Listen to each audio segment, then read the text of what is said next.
Olá pessoal, sejam bem-vindos a mais uma aula de História e hoje vamos mergulhar em um período de profundas transformações que marcaram a Europa do século XVI e XVII. De um lado temos o fortalecimento da monarquia absolutista e do outro lado as tensões religiosas que levaram à ruptura dentro da Igreja Católica, originando a Reforma Protestante e outras correntes religiosas. Esse é um tema central para compreender não só a história da Europa, mas também a expansão para a América e as consequências do mundo moderno. O contexto religioso e político na Europa. Na transição da Idade Média para a Idade Moderna, a Europa estava em plena transformação. A Igreja Católica era a instituição mais poderosa da cristandade, influenciando não só a fé, mas também a política e a economia. Ao mesmo tempo, as monarquias centralizadas se fortaleciam, dando origem ao absolutismo, em que o rei concentrava poder político, econômico, militar e religioso. Esse poder muitas vezes se legitimava pela religião, na ideia de que o rei governava por direito divino. Ele acreditava que ele era o representante direto de Deus na Terra. Ou seja, a política e a religião estavam profundamente entrelaçadas. Críticas à Igreja Católica e a indulgências. Apesar do seu poder, a Igreja enfrentava várias críticas naquele período. Muitos clérigos viviam de forma luxuosa durante a vida espiritual. Haviam acusações de corrupção, venda de cargos e privilégios. Uma das práticas mais polêmicas era uma venda de indulgências, ou seja, o perdão dos pecados em troca do dinheiro ou serviço. Isso causou uma indignação entre os fiéis e pensadores, preparando o terreno para um movimento de contestação que nós vamos ver à frente, que era o protestantismo. Reforma Protestante e Martinho Lutero.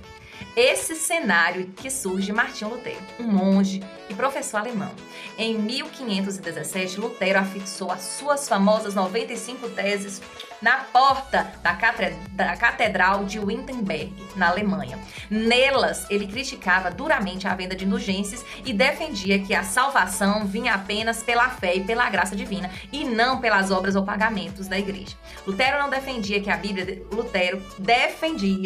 a Bíblia deveria ser traduzida para os idiomas locais, permitindo que qualquer fiel tivesse acesso e direitos às escrituras. E assim nasceu a Reforma Protestante, um movimento que dividiu a cristandade europeia e abriu espaço para uma nova forma de fé, o protestantismo. Outros movimentos reformistas. Além de Lutero, outros reformadores também propuseram mudanças, depois, é claro, de Martinho Lutero. Um deles foi o calvinismo, fundado por João Calvino em Gênebra, no século XVI, se eu não me engano. João Calvino defendia a doutrina da predestinação, segundo a qual Deus já havia escolhido desde sempre quem seria salvo e quem seria condenado. Os calvinistas eram conhecidos por sua disciplina ética de trabalho e de rigidez moral. Essa visão ajudou o desenvolvimento do capitalismo moderno em suas regiões da Europa. Depois veio o anglicanismo. Diferente de Lutero e Calvino, o anglicanismo nasceu por uma, digamos que, decisão política. O rei Henrique VIII da Inglaterra rompeu com o Papa porque ele queria se divorciar de Catarina de Aragão e se casar novamente com Ana Bolena. E em 1534, ele criou a Igreja Anglicana, da qual o próprio rei passou a ser chefe supremo. Embora mantivesse tradições católicas, a nova igreja afirmava a sua independência de Roma. Porém, ele fez isso tudo porque ele queria o divórcio e a Igreja Católica, o Papa não permitiu. A reação católica e o Conselho de Trento e a Contra-Reforma. A Igreja Católica não ficou parada diante das reformas. Em 1545 e 1563, reuniu o Concílio de Trento, que deu início à chamada Contra-Reforma. Nesse concílio, a Igreja reafirmou os dogmas, condenando as teses de Lutero, que são as teses protestantes, e tentou moralizar o clero. Também fortaleceu ordens religiosas, como a dos jesuítas, que atuaram na educação e evangelização em várias partes do mundo, inclusive na América e aqui no Brasil. Os jesuítas vieram com sua missão junto com os portugueses na colonização. A Contra-Reforma marcou a tentativa da Igreja de se reorganizar e manter sua influência. Só que depois disso veio o quê? A Inquisição. Outro instrumento da Igreja foi a Inquisição, um tribunal criado para investigar e julgar também e punir aqueles que eram acusados de heresia, ou seja, de ir contra os dogmas da Igreja Católica. Os principais alvos da Inquisição incluíram interrogatórios, torturas, execução pública e muitas vezes por meio da fogueira.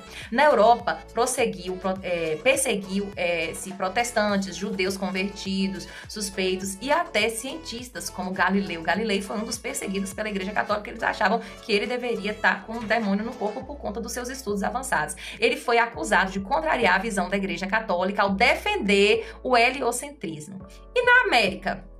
Com a colonização, a Inquisição também se expandiu. No Brasil, por exemplo, houve perseguição aos cristãos novos, que eram os judeus convertidos ao cristianismo, acusados de manter suas práticas religiosas em segredo. Também foram perseguidos praticantes de religiões indígenas e africanas.